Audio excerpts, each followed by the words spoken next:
ஹிந்தி, தமிழ், தெலுங்கு உள்ளிட்ட பல்வேறு இந்திய மொழிகளில் தனது இசை பராக்கிரமத்தை பல ஆண்டு காலமாக, பல தசாப்தங்களாக நிலைநிறுத்திக் கொண்டிருந்த பிரபல பழம்பெரும் பின்னணி பாடகி ஆஷா போஸ்லே காலமானார் என்ற முக்கிய செய்தி வந்திருக்கிறது. கூடுதல் விவரங்களோடு இணைகிறார் எமது செய்தியாளர் ராஜா.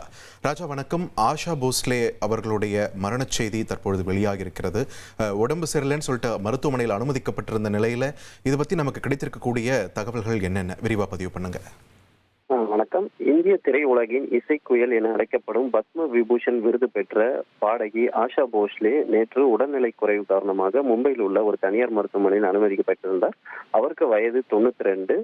தொடர்ந்து தீவிர சிகிச்சையில் அவருக்கு மருத்துவர் குழு கண்காணித்து அவருக்கு சிகிச்சை அளித்திருந்தார்கள். இந்த நிலையில் சிகிச்சை பலனின்றி சற்று முன்பு காலமானார். திரைப்பிரபலங்கள், அரசியல் கட்சி தலைவர்கள், ஏராளமானவர்கள் அவருக்கு இரங்கல் தெரிவித்து வருகிறார். 7 சதாப்தங்களுக்கு மேலும் இந்திய தேசிய துறையில் தன் பாடல்களால் அனைவரையும் மகிழ்வித்த ஒரு பின்ன பாடகியாக இருந்து பல்வேறு விருதுகளை பெற்றிருந்தார். பல்வேறு மொழிகளிலும் அவர் தன் இசை திறமையால் நிலைநாட்டியிருந்தார்.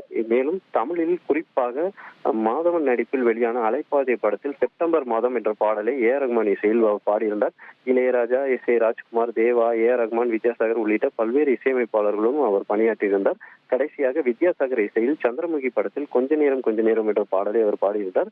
1943 ஆண்டு பாடகியாக தனது வாழ்க்கையை தொடங்கிய ஆஷா போஸ்லே இதுவரை 20 மொழிகளில் 12,000க்கும் அதிகமான பாடல்களை அவர் பாடியிருக்கிறார் என்பது குறிப்பிடத்தக்க விஷயமாக பார்க்கப்படுகிறது. பாப் முதல் கஜோல், நாட்டுப்புற பாடல்கள் என அனைத்து வகையான தனது தனித்துவமான முறையில் அந்த பாடலுக்கே ஏற்ற ஒரு உரிய தனக்கு குரலில் அவர் பாடியிருந்து இடம் பிடித்திருந்தது குறிப்பிடத்தக்க விஷயமாக பார்க்கப்படுகிறது. நன்றி ராஜா, உங்களுடைய விரிவான தகவல்களுக்கு.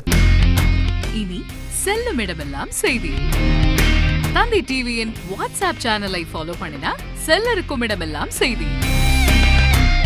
இதோ QR கோட் இப்பவே ஸ்கேன் பண்ணுங்க, ஃபாலோ பண்ணுங்க.